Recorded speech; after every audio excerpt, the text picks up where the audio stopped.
అని చెప్పుకోవాలని మస్తు సిగ్గుపడుతుంటే, కానీ ఇప్పుడు అది నాకు ఒక బ్రాండ్ అయిపోయింది. నేను ఎక్కడ పోయినా నా పేరు చెప్పాలంటే కర్రె ప్రశాంత్ అనే చెప్తాను, just because of Jagadish sir. ఈ పూర్వ విద్యార్థుల సమ్మేళనానికి వచ్చినటువంటి సహకరించినటువంటి అందరికీ నా హృదయపూర్వక ధన్యవాదాలు. అలాగే మన స్కూల్ గురించి చెప్పాలంటే మన జెడ్పీహెచ్ఎస్ నాదర్గుల్ హై స్కూల్ అనేది ఒక గొప్ప స్కూల్. ఆ స్కూల్లో చదవడం మనందరికీ గర్వకారణం. ఎందుకు చెప్తున్నానంటే దాదాపు మన స్కూల్ చరిత్ర ఎవరికీ తెలియదు. ఎందుకంటే దాదాపు ఇండిపెండెన్స్ రాకముందు మన స్కూల్ స్టార్ట్ చేసిరు. ఇంట్లో ఈ విషయం ఎంతమందికి తెలుసో తెలీదో నాకైతే తెలీదు. జనరల్ గా నాకైతే తెలుసు ఇండిపెండెన్స్ 1947 కంటే ముందు, ఐ మీన్ 1943లోనే మన స్కూల్ ని స్టార్ట్ చేసిరు. అప్పట్లో ఉర్దూ మీడియం తెలుగు మీడియం రెండు ఉండే. తర్వాత స్ట్రెంత్ లేదని చెప్పేసి క్లబ్ చేసి అలా ప్రొసీడ్ అవుతూ ఇప్పుడు అక్కడ మనకు ఒక అద్భుతమైన భవనం అనేది ఉంది. అది మన సరూర్ నగర్ మండలంలో మన స్కూల్ ఒక పెద్ద గ్రౌండ్ తోటి ఒక స్పెషాలిటీ ఉండేది. మన స్కూల్ ఉన్నంత ప్రాంగణం మన సరూర్ నగర్ మండలంలో ఎక్కడ లేకుండే, చాలా పెద్ద స్కూల్. ఇంకా బేసిక్ గా స్కూల్ మెమరీస్ అంటారా, నాకైతే కొన్నే ఉన్నాయి. అది ఇయర్ ఒక్కొక్కటి. 6th క్లాస్ లో అయితే కలవతి మేడం నాకు ఒక మెమొరీ. ఎందుకంటే క్లాస్ లకు వచ్చి ఒరికోత కోసినట్టు కూర్చుండే అందరినీ, ముంగడు కూర్చున్న వాళ్ళందరికీ. 7th క్లాస్ లో అయితే జగదీష్ సార్ A+B² ఫార్ములా అందరినీ క్లాస్ మొత్తాన్ని కొట్టిండు, నన్ను తప్ప. బేసిక్ గా నాకేం రాదు, ఏదో తడబడుతుంటే నాకు ఏం చేసి నన్ను ఒక్కరు కూర్చోబెట్టి క్లాస్ మొత్తాన్ని కొట్టిండు. కానీ అప్పుడు కొట్టిండు, ఎందుకు కొట్టిండు అనేది ఇప్పుడు అర్థమవుతుంది. ఎందుకంటే ఆ A+B² ఫార్ములా మన జీవితంలో మనం నచ్చిందాక ఉపయోగపడుతుంది. అది ఇప్పుడు నేను అది ఎప్పుడో తెలుసుకున్నా. సార్ అంత ఎందుకు కొడుతుండో ఇంతగానము అని అనుకునేది, కానీ దాని వాల్యూ ఇప్పుడు తెలుస్తుంది. 8th క్లాస్ లో అంటే జనరల్ గా పంచనామా పీరియడ్ ఎవరు మన విజయభాస్కర్ రెడ్డి సార్, 2 పీరియడ్లు. పీటీ సార్ పీరియడ్ ఆయన తీసుకునేది, ఇంగ్లీష్ పీరియడ్ ఆయన తీసుకునేది. ఫస్ట్ పీరియడ్ మొత్తం తోముతుండే, సెకండ్ పీరియడ్ చెప్తుండే. 9th క్లాస్ లో అయితే చెప్పుకోనికి ఏం లేదు. VSSB భవాని ఎవరికైనా గుర్తుకుందా? VSSB భవాని 9th క్లాస్ అమ్మాయి ఒకటే గుర్తుకుంది 9th క్లాస్ లో, ఇంకేం గుర్తుకులేదు.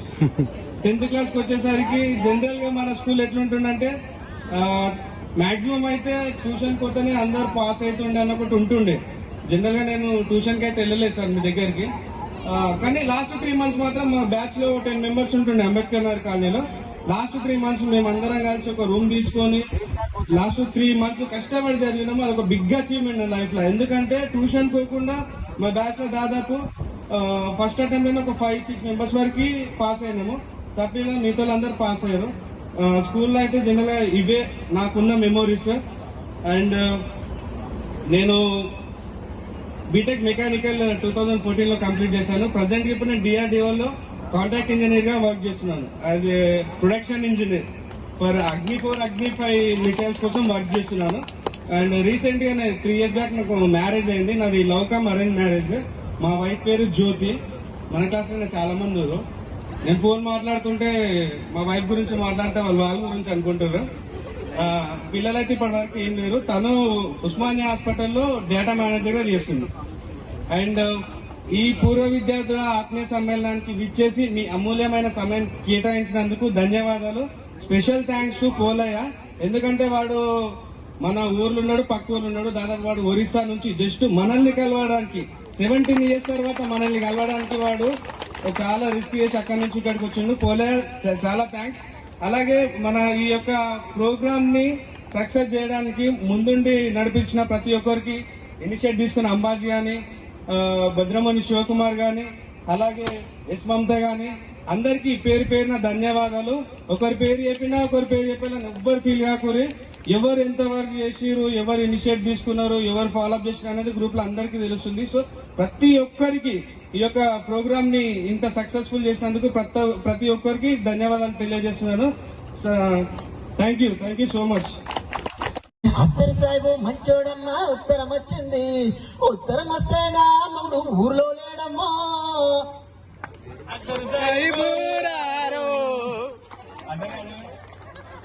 అందరిలో ఉన్న స్థాయి కాదు కానీ ఈరోజు నేను బాధపడే విషయం ఏంటి, ఆ రోజు దెబ్బతిని ఉంటే ఈరోజు ఒక స్టేజ్ కింద వచ్చేవాడు నేను. బట్ అందరూ చెప్తున్నారు ఏంటంటే ఒక ఒక విషయము మేము అక్కడ వర్క్ చేస్తున్నాం, నేను టెక్నికల్ గా వర్క్ చేస్తున్నాను సార్. కానీ బట్ నేను ఆ రోజు తప్పించుకోవడము సార్ నుండి ఈరోజు బాధపడుతున్నాను. ఎందుకంటే నేను కూడా ఆ రోజు దెబ్బతిని ఉంటా అందరితోటి. నేను కొంచెం ఆ స్థాయి కాకపోయినా కొంత స్థాయిలో వచ్చిండేవాడు. కానీ ఏం చేస్తా, అందుకే అంటాను ఇప్పుడు జనరేషన్ టీచర్లు కొడితే కంప్లీట్లు ఇస్తున్నారు, తప్పు. నేను అనేది ఏంటంటే టీచర్లు కొట్టాలి, కొడితేనే మనకు చదువు వస్తుందని నేను పక్క గ్యారంటీకి ఇస్తాను.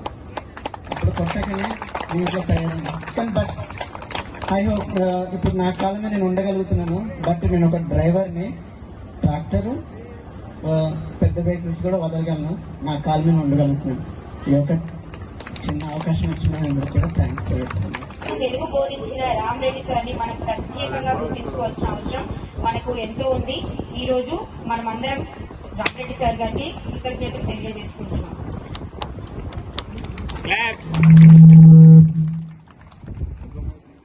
అండ్ తర్వాత వచ్చేసి ఇంగ్లీష్ సబ్జెక్ట్.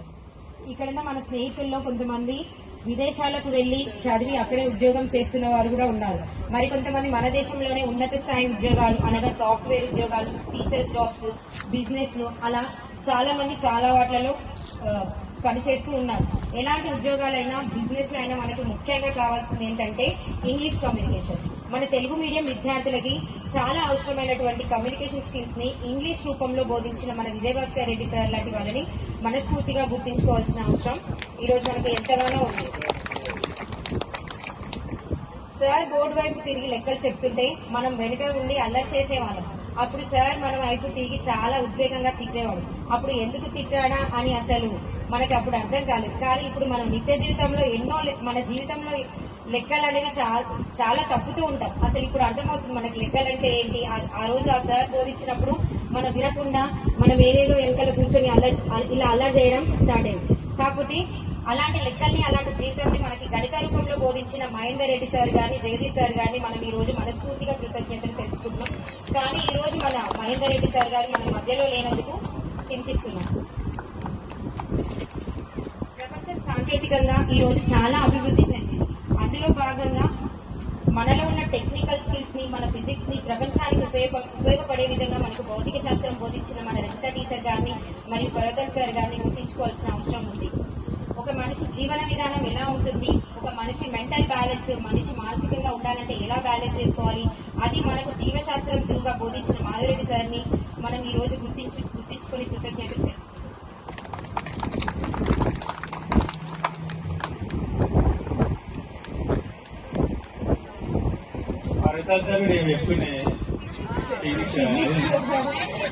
అంటే నేను భరతన్ సార్ ఎప్పుడన్నా ఫిజిక్స్ ఎక్కువ చదివాను, అందుకే భరతన్ సార్ ఫిజిక్స్ ఒకటే ఓకే. బయాలజీ సార్ క్షమించండి సార్. సమాజంలో ఎలా ఉండాలి, సమాజంలో ఎలా మెలగాలి, మన తోటి వ్యక్తులతో ఎలా ఉండాలి, అసలు చరిత్ర అంటే ఏంటి, చరిత్రలో మనం ఎలా మిగిలాలి, ఏం చేయాలి అని మనకు సాంఘిక శాస్త్రం బోధించిన జోసెఫ్ సార్ కి మనం ఈ రోజు కృతజ్ఞతలు తెలుపుకుంటున్నాం. అండ్ ఆటపాట లేని జీవితానికి ఆనందం ఎక్కడ, క్రమశిక్షణ లేని విద్యార్థి జీవితానికి శిఖరాగ్రం ఎక్కడా అని ఒక కవి ప్రశ్నించాడు. ఆ ప్రశ్నకి సమాధానం మనకి 17 సంవత్సరాల క్రితం మనకి మన పీటీ సార్ నాగేష్ సార్ రూపంలో మనకు అప్పుడే దొరికింది. అలాంటి పీటీ సార్ ని ఈ రోజు గుర్తు చేసుకుంటూ కృతజ్ఞతలు తెలుపుకుంటున్నాం. కానీ ఈ రోజు నాగేష్ సార్ కూడా మన మధ్యలో లేనందుకు బాధపడుతున్నాం. అండ్ ప్రతి టీమ్ కి ఒక లీడర్ అవసరం ఎంతో ఉంటుంది, ప్రతి సమూహానికి ఒక నాయకుడి అవసరం కూడా ఎంతో ఉంటుంది. అలాగే ప్రతి స్కూల్ కి ఒక హెడ్ మాస్టర్ అవసరం ఎంతో ఉంటుంది. ఈయన ప్రతి టీచర్ కు దిశానిర్దేశం చేస్తూ ప్రతి విద్యార్థి అవసరం తెలుసుకుంటూ ఏ లోటుపాట్లు రాకుండా చూస్తున్న మన మాధవరెడ్డి సార్ గారిని మనం ఈ రోజు గుర్తు చేసుకుంటూ కృతజ్ఞతలు తెలుపుకుంటున్నాం.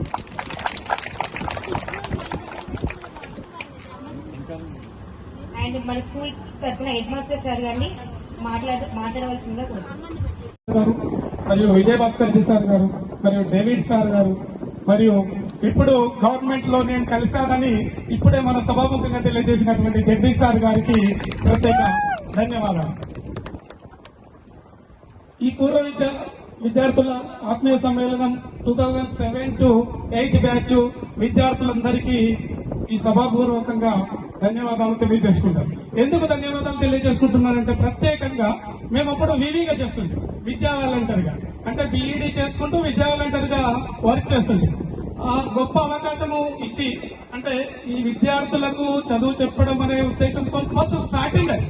అంటే మేము డిగ్రీ చేసిన తర్వాత ఏం చేయాలి, అప్పటి వరకు మాకు ఒక గోల్ లేకుండే. అనుకోకుండా ఏంటి అంటే అప్పుడే శంకర్ సార్ అని హెచ్ఎం ఉండే.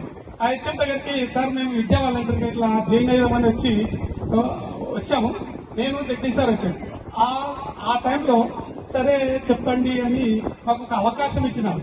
ఆ అవకాశం మీరు కలిగజేశారు. మరియు మీ గవర్నమెంట్ స్కూల్స్ మరియు గవర్నమెంట్ విద్యార్థులే మేము ఈ ప్రజెంట్ ఈ సిచ్యువేషన్ లో ఉండడానికి కారణమని ఈ సభాముఖంగా గర్వకారణంగా చెప్పగలుగుతున్నాం. ఎందుకంటే ఆ అవకాశం ఆనాడు ఇవ్వకుంటే మేము ఈ పొజిషన్ లో లేకుంటుంటాం. ప్రజెంట్ ఆనాడు మేము విద్యా వాలంటీర్లు అయినప్పటికీ మాధవరెడ్డి సార్తో సాన్నిధ్యం ఎక్కువ ఉంటుండే. తను బయాలజీ టీచర్ అయినా కానీ నాతో చెప్పిస్తాడు. ఎందుకంటే అతను అట్లని కాదు, ట్రైన్ ఇవ్వాలి, ట్రైన్ చేయాలి, కొంచెం స్పెషల్ గా నా మీద ఫోకస్ పెట్టుండే. తను తయారు చేసుకున్నటువంటి నోట్స్ ఇచ్చి ఆ నోటును బట్టి చెప్పమంటుండే. రియల్ గా ఆ సైన్స్ ల్యాబొరేటరీ కీస్ నా దగ్గర పెట్టుకుంటే, కాలేజ్ స్కూల్ కీస్ నా దగ్గర పెట్టుకుంటే, మిగతా టీచర్లందరూ కొంత ఇబ్బంది పడుతున్నప్పటికీ కూడా అతను నా మీద నమ్మకంతో ఈ 10th క్లాస్ బయాలజీ నాకు అప్పచెప్పి, 8th, 9th, 10th నాకు బయాలజీ అప్పచెప్పి, నాకు అనుభవం లేదు నిజం చెప్పాను, కానీ నాకు ఒక గైడ్ గా సహకరించుకుంటూ ఆ బాగా చెప్తున్నావు. నేను నిజంగా చెప్పాలంటే బాగా చెప్పబోయేది, నార్మల్ చెప్తుంది, ఎందుకంటే అదే స్టార్టింగ్ కాబట్టి. కానీ బాగా చెప్తున్నామని బాగా ఎంకరేజ్ చేస్తూ ఏంటంటే సబ్జెక్ట్ మొత్తం నాకే ఇచ్చి నాతో చెప్పించి ఏమన్నా అర్థం కాకుండా ఎందుకంటే తాను చెప్తుంది. నిజంగా ఈనాడు ఈ అవకాశం ఇచ్చినటువంటి మీ సార్ మీ హెచ్ఎం సార్ కు ప్రత్యేక ధన్యవాదాలు తెలియజేసుకుంటున్నాను. మీరు మమ్మల్ని మీ సార్లతో పాటు విద్యా వాలంటీర్గా ఆ రోజు పనిచేసినటువంటి ఆ భావనతో కాకుండా మమ్మల్ని కూడా ఆ సార్లతో సమానంగా ఈ సమావేశానికి పిలిచినందుకు, మీ సంస్కారానికి, మీరు పిలిచినటువంటి మీ సంస్కారానికి, మీ తల్లిదండ్రులు మీకు నేర్పినటువంటి సంస్కారానికి, అదేవిధంగా మీ ఉపాధ్యాయులు మీకు నేర్పినటువంటి సంస్కారానికి సభాముఖంగా ధన్యవాదాలు తెలియజేసుకుంటాను. ప్రజెంట్ నేను చెప్పాలంటే ఈ గవర్నమెంట్ స్కూల్స్ ఈ విధంగా ఉండడానికి, అంటే సమాజం ఉండడానికి, ఈ విధంగా ఉండడానికి ఇంతవరకు కారణం ఏంటంటే గవర్నమెంట్ స్కూల్స్ అని గౌరవంగా చెప్పుకోగలుగుతాము. ఎందుకంటే ప్రజెంట్ ఉన్నటువంటి సమాజంలో ప్రతి గవర్నమెంట్ స్కూల్లో చదివిన పిల్లలు చదువుతో సంబంధం లేదు, జాబుతో సంబంధం లేదు. గుర్తుపెట్టుకోండి, ఒకటి మనం చేస్తున్నటువంటి పనిలో తృప్తిగా ఉన్నామో లేదా, అది గవర్నమెంట్ జాబ్ కావచ్చు, హైయర్ స్థాయి కావచ్చు, లేదా లోయర్ స్థాయి కావచ్చు. ఇందాక ఒక బాబు చెప్తూ ఇబ్బంది పడవలసిన అవసరం లేదు. ఎందుకంటే మనం ఉన్నటువంటి స్టేజ్ లో సంతృప్తిగా ఉన్నామో, మన బ్యాంకుతో ఒక ఆరోగ్యవంతమైనటువంటి సొసైటీని, మన సమాజాన్ని తయారు చేసుకున్నాం. గదే ఆలోచించాలి. కానీ వాడికి డబ్బులున్నాయి, వాడు ఉన్నత స్థాయిలో ఉన్నాడు, వాడు తృప్తిగా ఉన్నాడు అంటే హయ్యర్ స్థాయిలో ఉన్నటువంటి వాళ్ళే తృప్తిగా ఉన్నారు అనుకోవద్దు. ఒకటి గుర్తుపెట్టుకోండి, మనం చేస్తున్నటువంటిది ఆటో నడిపినటువంటి వ్యక్తి అయినా సరే కానీ ఆ రోజు సంతృప్తిగా ఉన్నాడా లేదా అనేది ఒకటి మాత్రమే చూసుకోవాల్సి ఉంటుంది. అది ఒకటి ఖచ్చితంగా. ఇందాక చెప్పిన బాబు, నువ్వు ఎటువంటి పరిస్థితుల్లో ఇబ్బంది పడవలసిన అవసరం లేదు. ఎందుకంటే మనం ఆరోగ్యంగా ఉండాలి, మన ఫ్యామిలీ ఆరోగ్యంగా ఉండాలి, సమాజంలో మనం చెడు చేయకుండా ఉంటే ఒకటి సరిపోతుందని నేను సభాముఖంగా తెలియజేసుకుంటున్నాను. అదేవిధంగా నేను ఈ ఏరియాకు నాకు జన్మనిచ్చినటువంటి నా ప్లేస్, రెండోది జీవితాన్ని ఇచ్చినటువంటి ప్లేస్ బడంపేట కానీ, నాదరుగులు కానీ, ఈ ప్లేస్ లో నేను అప్పుడు వచ్చి ఉన్నాను, ఇప్పుడు కూడా అక్కడే ఉంటాను. గుర్తుపెట్టుకోండి, మీరందరూ మారి ఉండొచ్చు. అంటే దీనిలో బాయ్స్ ఉండొచ్చు, కొంతమంది వేరే వెళ్ళిపోవచ్చు, గర్ల్స్ అయితే దాదాపు చాలా వరకు ఆ ఏరియాలో ఉండకపోవచ్చు. మీ సార్లు కూడా ఆ ఏరియాలో ఉండకుండా వేరే ప్లేస్ లో ఇప్పుడు జాబ్ చేస్తుండొచ్చు. కానీ ఆ రోజు నుండి ఇప్పటి వరకు నేను అదే ఏరియాలో ఉండగలుగుతున్నాను. నేను ప్రెసెంట్ కరోనా వరకు జాబ్ చేస్తుండేవాడిని, కానీ కొన్ని చాలా ఇబ్బందులు పడుతుంది. ఎకనామికల్ గా ఇబ్బంది పడుతుంటూ నా ఫ్రెండ్స్ సహకారంతో ఒక కాలేజీ ఎస్టాబ్లిష్ చేశాను. కరోనా సెకండ్ వేవ్ అంటే అప్పుడు ఎటువంటి పరిస్థితుల్లో గవర్నమెంట్ జాబ్లకు చాలా ఇబ్బంది ఉండేది. కానీ నా ఫ్రెండ్స్ సహకారంతో ఒక కాలేజీని ఎస్టాబ్లిష్ చేసి ప్రజెంట్ ఒక 3 బిల్డింగుల్లో కాలేజీ రన్ చేస్తున్నాం. ప్రజెంట్ నా దగ్గర ఉన్న స్టూడెంట్స్ ఎంతమంది అంటే 1300 మంది నా దగ్గర స్టూడెంట్స్ ఉన్నారు. ఒకటి డే స్కాలర్స్, ఒక 2 hostels, girls and boys hostel run చేస్తున్నాము మా ఫ్రెండ్స్ సహకారంతో. కాలేజ్ పేరు ఏంటంటే బాలపూర్ నారాయణ, మన బాలపూర్ చివరస్థలంలో ఎస్టాబ్లిష్ చేశాను. మాక్సిమం చాలా మంది నేను So I don't want to miss this occasion. I don't miss any occasion generally when my students call me, because I am going on attending in Ravirala. The other day they called me. Last year I went there, and Sherguda students called me. I went there, and I think Nadargul students also called me. I think they are little bit earlier batch than you, who is working in that Maheshwaram court. Samir, that batch also called me, and I have attended that. So why? Because I love children, because that affection I had. So that is the reason. So I don't want to miss this occasion. And ఈ రోజు మరి 2007-8 batch వాళ్ళు మరి ఇంత reunion, ఇంత alumni, ఇక ఈ రోజు మీరు ఇంత పెద్ద గ్యాదరింగ్ లో ఈ రోజు జరుపుకుంటున్నందుకు ఫస్ట్ ఆఫ్ ఆల్ దీని ఇంత గ్రాండ్ సక్సెస్ గా దీని వెనకాల ఉన్నటువంటి అంబాజీ కావచ్చు, నాకు ప్రశాంత్ ఫోన్ చేసిండు, ఇంకా అంతకుముందు కూడా ఇంకెవరో ఫోన్ చేసిండ్రు, సార్ రావాలి సార్ అన్నారు. సార్ నేను అందరు టీచర్లు కూడా గ్యాదర్ చేయండి అని చెప్పి ఫోన్ నెంబర్లు ఇచ్చాను నేను. ఇంకా ఈ రోజు రజిత టీచరు రావాల్సి ఉండే, ఇంకా పద్మజ టీచర్ ఫోన్ చేసిరా మీరు? పద్మజ టీచరు, మాది కూడా ఒక మంచి టీం ఉంటుండే యాక్చువల్ చెప్పాలంటే. ఇవి చాలా ఎంజాయ్ చేసినాం. నేను నాదర్గుల్కు కొట్లాడి వచ్చిన. మీకు తెలియదు ఎట్లా అంటే మా టీచర్లలో అంతకుముందు రావిరాళ్ళు ఉండి మాకు స్పౌస్ పాయింట్స్ యాడ్ చేస్తుర్రు. వేరే జిల్లాలో మా దాంట్లో ఉపాధ్యాయుల్లో ఏంటంటే భార్య గాని భర్త గాని వేరే జిల్లాల్లో యాడ్ చేస్తే, వేరే జిల్లాలో పనిచేస్తుంటే 10 పాయింట్లు ఇచ్చి వాళ్ళు ముందుంటారు. మేము కోర్టుకు పోయి, హైకోర్టుకు పోయి వేరే జిల్లాల్లో పనిచేస్తూ ఎక్కడనో వాళ్ళ భార్య ఎక్కడనో నిజామాబాద్లో, కాకినాడ, అప్పుడు ఉమ్మడి ఆంధ్రప్రదేశ్ ఉండే కదా, కాకినాడలో పనిచేస్తున్న ఆయన భార్య అక్కడ పనిచేస్తే ఈయనకి 10 పాయింట్లు ఇచ్చి దగ్గర నాదర్గులు తీసుకొస్తే ఏమర్థం ఉంది అని హైకోర్టుకు పోయి కొట్లాడి ఆ కేసు గెలిచి నాదర్గులకు వచ్చిన నేను. సో నేను ఇది ఇష్టపడి కోరుకొని వచ్చిన ప్లేస్ నాదర్గుల్. నేను అంతకుముందు అడ్వకేట్ కూడా, నేను మీ దగ్గరికి రాకముందు నేను అడ్వకేట్ గా ప్రాక్టీస్ చేసిన కాబట్టి నాకు ఆ కోర్టు కేసులు కొద్దిగా ఐడియా ఉండి మేము దాని మీద హైకోర్టు దాకా కొట్లాడి కింది కోర్టులో ఓడిపోతే హైకోర్టుకు పోయినాం. హైకోర్టులో గెలిచి నాదర్గులకు వచ్చినాం. సో నిజంగా కూడా ఏందో నాకు నాదర్గులతో కూడా ఒక అనుబంధం ఉన్నట్టుంది. ఎందుకంటే మా సొంత వదిన కూడా నాదర్గుల్ ప్రైమరీలో పనిచేసింది, సంయుక్త టీచర్. మీకెవరికన్నా మా సొంత అన్న భార్య. ఇంకా రమాదేవి టీచర్ ఎవరు, మా చెల్లెలు, ఆమె కూడా పనిచేసింది నాదర్గుల్లో. మీకెవరికన్నా మీకు అంటే ప్రైమరీలో ఉన్నప్పుడు గుర్తుండాలి. ఇంకొక వదిన జెన్నీ అని ఉంది, ఇంకో వదిన జెన్నీ అనే టీచర్, ఆమె కూడా నాదర్గుల్లో పనిచేసింది. అందుకే దేవుడు నాకు కూడా అవకాశం ఇచ్చిండు, నాదర్గుల్లో నేను లాస్ట్కి పనిచేసిన. అంటే మా ఫ్యామిలీలో 4 టీచర్లు ఉంటే 4 నాదర్గులు పనిచేసినాం. మరి అది నాదర్గులకు మాకున్న అనుబంధం ఏందో తెలియదు మరి. సో అట్లా నాదర్గులతో అనుబంధం. నాదర్గులకు వచ్చిన తర్వాత ఒక మంచి టీం. ఇంతకుముందు చెప్పినట్టు మాధవరెడ్డి సార్ మాకు హెచ్ఎం కొద్ది రోజులు శ్రీధర్ రెడ్డి సార్ ఉండే. నేను వచ్చిన ఒక 6 నెలలకు శ్రీధర్ రెడ్డి సార్ రిటైర్ అయిపోయిండు, మీకు కూడా తెలిసి ఉంటది. ఆ తర్వాత ఇక మాధవరెడ్డి సార్ హయాంలో మా బ్యాచ్ అంతా ఒకటే గ్రూపు, హెడ్ మాస్టరే స్టాఫ్ 25 నుంచి కొంచెం బాగా చూస్తే అరే కోరికలు గుర్తొస్తున్నాయి. సోని మాత్రం వాళ్ళ పాప నదులు జరిగింది కాబట్టి ఆమె చాలా గుర్తు. ఎందుకంటే ఆ పాప కూడా అట్లే ఉంది. ఇంకా సేమ్ ఆమె గుర్తు, నస్పులో చదివింది ఆమె. అట్లా సార్ మీ స్టూడెంట్ సార్ అని చెప్తున్నారు రోజు. చాలా సంతోషం మీరు అందరూ చూస్తే చాలా. ఎందుకంటే నేను ప్రైమరీ స్కూల్లో హెడ్ మాస్టర్ కాబట్టి నాదర్గుల్లో ప్రైమరీ చదివిన అందరూ నాకు తెలుసు. ఎందుకంటే నా దగ్గర చదివిలో ఉంటారు. ఎందుకంటే ఆ ప్రైమరీ నా పక్కకే కనుక 2000 నుండి 2011 వరకు నేను అక్కడ ఉన్నా కనుక అక్కడ ప్రైమరీలో చదివిన పిల్లలందరూ కూడా నా దగ్గర చదివినట్టు లెక్క. చాలా సంతోషం అవుతుంది. మీరు ఒక్కొక్కరు ఒక్క విధానంలో మీరు చెప్పారు కానీ ఒక్కరికి నేను సంతోషం తెలుసా, ఎవరు రాజకీయాలకు నిలవలేదు. గదొకటి మొదలు చూసినాయి తెల్లబాట్లు వేసుకొని కత్తబాట్లు ఎవరు దిగలేదు. చాలా అదే ఎవరు లేరు, అందరూ మంచిది వేరే వేరే ప్రోగ్రాంలో ఉన్నారు. ఎందుకంటే వాళ్ళు వేరే ఉంటుంది వాళ్ళ లెవెల్. అంటే తెల్లబాట్లు వేసుకొని కత్తలు వేసుకొని పక్కన దిగుతారు వాళ్ళు. వీళ్ళు ఎవరు కనిపించలేదు. మరి అదైతే చాలా సంతోషం అనిపించింది. అంటే తప్పని కాదు, మీ లెవెల్లో మీరు చక్కగా సెటిల్ అయ్యారు. చాలా సంతోషం. పాత పాట అంటే అదే వాళ్ళమంటే వాడుతున్నారు పాత ప్లీజ్ నాకు కావాల్సిందే పాటలు సార్. అంటే ఆ గతంలో అంటే జానపద వద్దంటే మేము ఆడబోతా అదొక్కటి నేను ఎక్కువ వాడేది.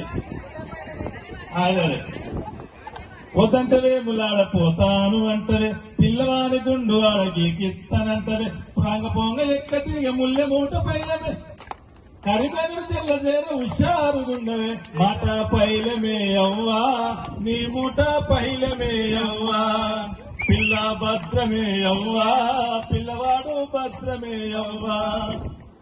ఏకంగా పెద్ద నోటు కండక్టర్ ఎగితే, ఏకంగా పెద్ద నోటు కండక్టర్ ఎగితే, గీత మీద సిడి మీద గీత గీసి మనిషి మల్ల చేత పెట్టే, దీపంగ మల్ల జాతి చెయ్యడే అవ్వా, మాతి మర్చిపోతే పైస మాయమే అవ్వా, మూట పైలమే అవ్వా పిల్ల భద్రమే అవ్వా పిల్లగాడు భద్రమే అవ్వా. వద్దంట వేములాడపోతాను అంటే, పిల్లవారి గుండు అడగికిస్తానంటే, రంగపోంగ ఎక్క దిగ ముల్లె మూట పైలమే, కరీంనగర్ జిల్లా చేర హుషారుగుండవే, మాట పైలమే అవ్వా నీ మూట పైలమే అవ్వా.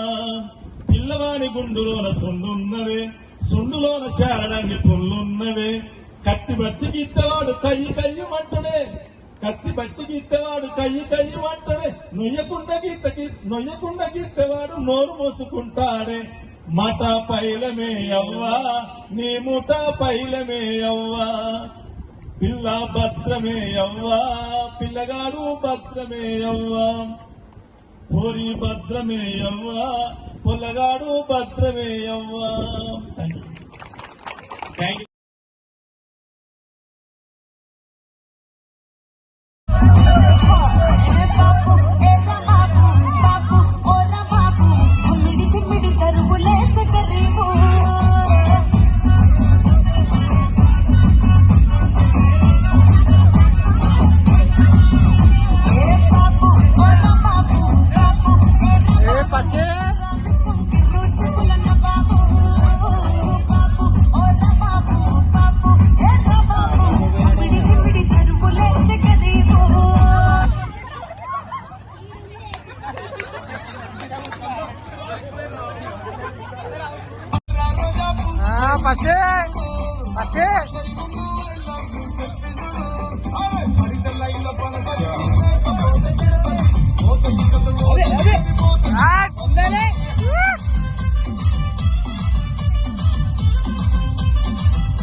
సెంటరు కాడ గాజుల కొట్టు గంగారావు, సెంటరు కాడ గాజుల కొట్టు గంగారావు, సైజు చూస్తా రమ్మంటూ నా చేతులు గిల్లాడు. అయ్యో పాపో అయ్యో పాపో, జంపనపాలెం జంక్షన్ కాడ టైలర్ షాపు టైగర్ బాబు,